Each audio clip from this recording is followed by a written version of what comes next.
और इस वक्त आइए आपको सीधे लिए चलते हैं। अहमदाबाद में सरदार धाम भवन का वर्चुअली लोकार्पण हो रहा है। प्रधानमंत्री मोदी इस मौके पर बोल रहे हैं। मार्गदर्शन करें, इसी भावना में हम पले बढ़े हैं। इसी भावना के साथ ऋषि पंचमी की भी आपको हार्दिक शुभकामनाएं। ऋषि मुनियों की परंपरा हमें बेहतर मनुष्य बनने की ऊर्जा देती है।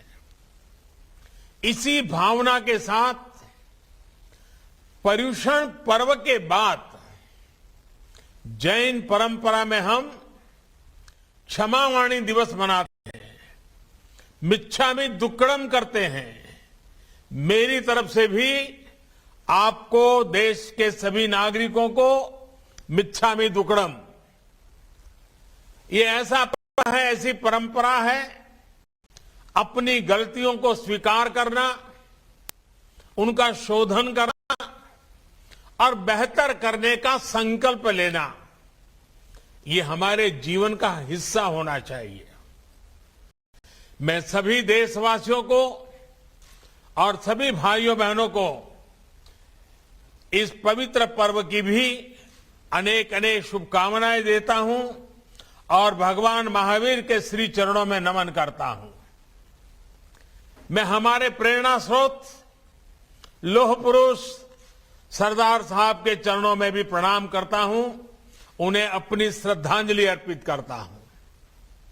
मैं सरदार धाम ट्रस्ट से जुड़े सभी सदस्यों को भी बधाई देता हूं, जिन्होंने अपने समर्पण से सेवा के इस अद्भुत प्रकल्प को आकार दिया है। आप सभी का समर्पण, आपका सेवा संकल्प अपने आप में एक उदाहरण है। आपके प्रयासों से आज सरदार धाम के इस भव्य भवन के लोकार्पण के साथ ही फेज 2 कन्या छात्रालय का भूमि पूजन भी हुआ है। स्टेट ऑफ आर्ट बिल्डिंग, आधुनिक संसाधनों से युक्त कन्या छात्रालय, आधुनिक लाइब्रेरी, ये सभी व्यवस्थाएं अनेकों युवाओं को सशक्त करेगी। एक और, आप एंटरप्रेन्योर डेवलपमेंट सेंटर के जरिए गुजरात की समृद्ध व्यापारिक पहचान को मजबूत कर रहे हैं, तो वहीं सिविल सर्विस सेंटर के जरिए उन युवाओं को नई दिशा मिल रही है जो सिविल सर्विसेज में या डिफेंस और जुडिशियल सर्विसेज में जाना चाहते हैं।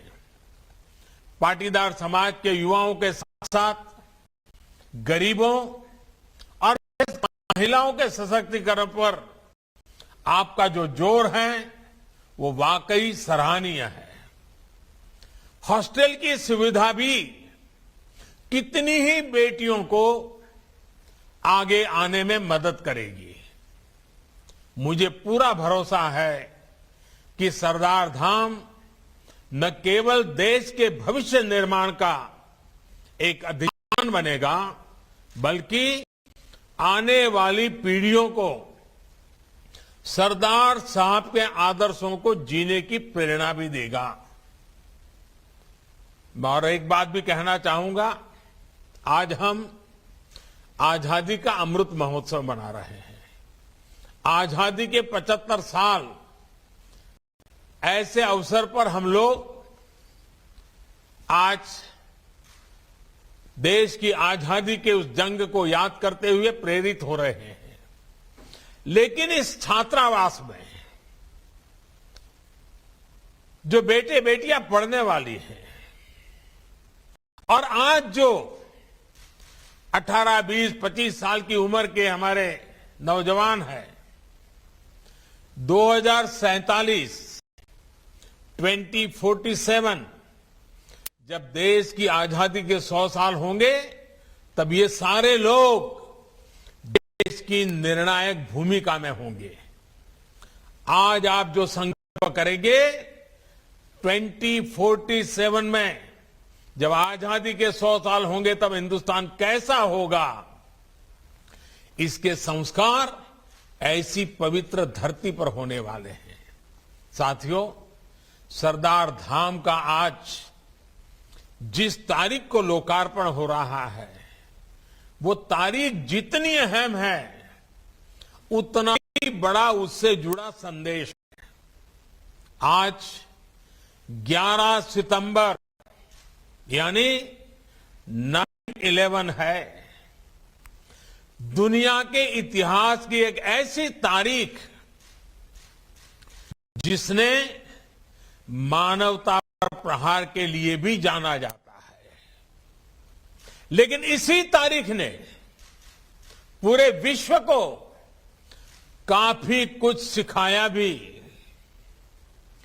एक सदी पहले ये 11 सितंबर 1893 का ही दिन था जब शिकागो में विश्व धर्म संसद का आयोजन हुआ था। आज के ही दिन स्वामी विवेकानंद ने उस वैश्विक मंच पर खड़े होकर दुनिया को भारत के मानवीय मूल्यों से परिचित कराया था। आज दुनिया ये महसूस कर रही है कि 9/11 जैसी वो त्रासदी भी, जिसे भी 20 साल हुए हैं, त्रासदियों का स्थायी समाधान मानवता के उन्हीं मूल्यों से ही होगा। एक और हमें इन आतंकी घटनाओं के सबक को याद रखना होगा, तो साथ ही मानवीय मूल्यों के लिए पूरी आस्था के साथ प्रयास भी करते रहना होगा। साथियों, आज 11 सितंबर को एक और बड़ा अवसर है। आज भारत के महान विद्वान, दार्शनिक और स्वतंत्र सेनानी सुब्रमण्यम भारती जी की 100वीं पुण्यतिथि है। सरदार साहब जिस एक भारत श्रेष्ठ भारत का विजन लेकर चलते थे, वही दर्शन महाकवि भारती की तमिल लेखनी में पूरी दिव्यता से निखरता रहा है। जब वो कहते थे कि हिमालय हमारा है, तमिलनाडु में रहते थे, और सोच कैसी, और वो कहते थे हिमालय हमारा है, जब वो कहते थे कि गंगा की ऐसी धारा और कहां मिलेगी, जब वो उपनिषदों की महिमा का वर्णन करते थे, तो भारत की एकता को, भारत की श्रेष्ठता को और भव्यता देते थे। सुब्रमण्यम भारती ने स्वामी विवेकानंद से प्रेरणा पाई, श्री अरविंदो से प्रभावित हुए और काशी में रहते हुए अपने विचारों को नई ऊर्जा दी, नई दिशा दी। साथियों, आज इस अवसर पर मैं एक महत्वपूर्ण घोषणा भी कर रहा हूं। बनारस हिंदू यूनिवर्सिटी में सुब्रमण्यम भारती जी के नाम से एक चेयर स्थापित करने का निर्णय किया गया है।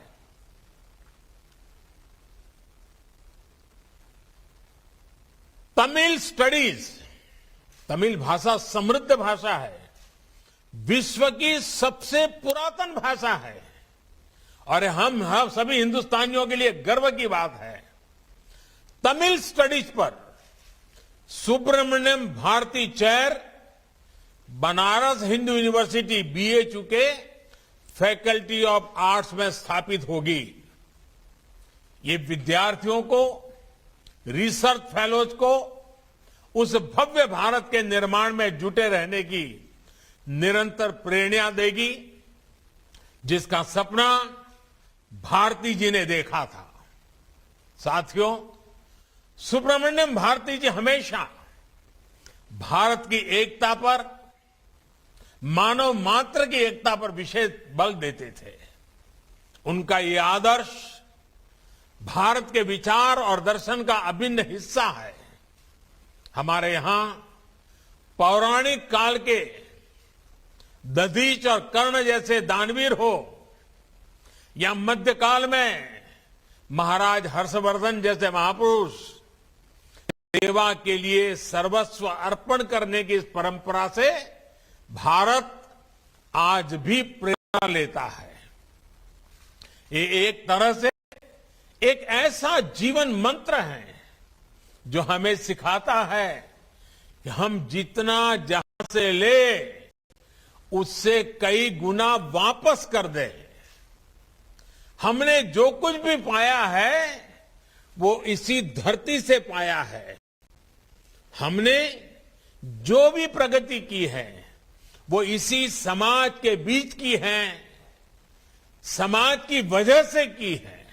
इसलिए जो हमें मिला है वो केवल हमारा नहीं है, वो हमारे समाज का भी है, हमारे देश का भी है।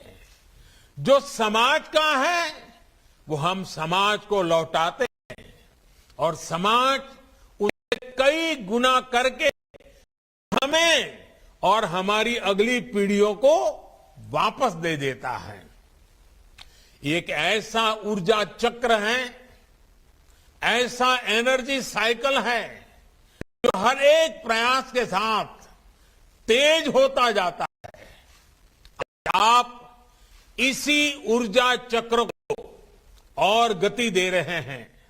साथियों, जब हम समाज के लिए कोई संकल्प लेते हैं तो उसकी सिद्धि के लिए समाज ही हमें सामर्थ्य देता है। इसलिए आज एक ऐसे कालखंड में जब हम आजादी का अमृत महोत्सव मना रहे हैं तो देश ने सबका साथ, सबका विकास, सबका विश्वास के साथ साथ सबका प्रयास का मंत्र दिया है। गुजरात तो अतीत से लेकर आज तक साझा प्रयासों की ही धरती रही है। आजादी की लड़ाई में गांधी जी ने यहीं से दांडी यात्रा की शुरुआत की थी, तो आज भी आजादी के लिए देश के एकजुट प्रयासों का वो प्रतीक है, प्रेरणा है। इसी तरह खेड़ा आंदोलन में सरदार पटेल के नेतृत्व में किसान, नौजवान, गरीब एकजुटता ने अंग्रेजी हुकूमत को झुकने पर मजबूर कर दिया था। वो प्रेरणा, वो ऊर्जा आज भी गुजरात की धरती पर सरदार साहब की गगनचुंबी प्रतिमा स्टैच्यू ऑफ यूनिटी के रूप में हमारे सामने खड़ी है। कौन भूल सकता है कि जब स्टैच्यू ऑफ यूनिटी का विचार गुजरात ने सामने रखा था तो किस तरह पूरा देश इस प्रयास का हिस्सा बन गया था। तब देश के कोने कोने से किसानों ने लोहा भेजा था। ये प्रतिमा आज पूरे देश की एकजुटता की, एकजुट प्रयासों की एक प्रेरणा स्थली है, प्रतीक है। भाइयों और बहनों, सहकार से सफलता की जो रूपरेखा गुजरात ने पेश की, उनमें देश साझेदारी भी बना और आज देश को उसका लाभ भी मिल रहा है। मुझे खुशी है कि सरदार डाम ट्रस्ट ने भी सामूहिक प्रयासों से अपने लिए अपने 5 और 10 सालों के लक्ष्य तय किए हैं। आज देश भी अपनी आजादी के 100 सालों के सपनों को पूरा करने के लिए ऐसे ही लक्ष्यों को लेकर आगे बढ़ रहा है। सरकार में अब एक अलग सहकारिता मंत्रालय का गठन भी किया गया है। किसानों, नौजवानों को सहकार की शक्ति का पूरा पूरा लाभ मिल सके, इसके लिए जरूरी कदम उठाए जा रहे हैं। समाज के जो वर्ग, जो लोग पीछे छूट गए हैं, उन्हें आगे लाने के लिए सतत प्रयास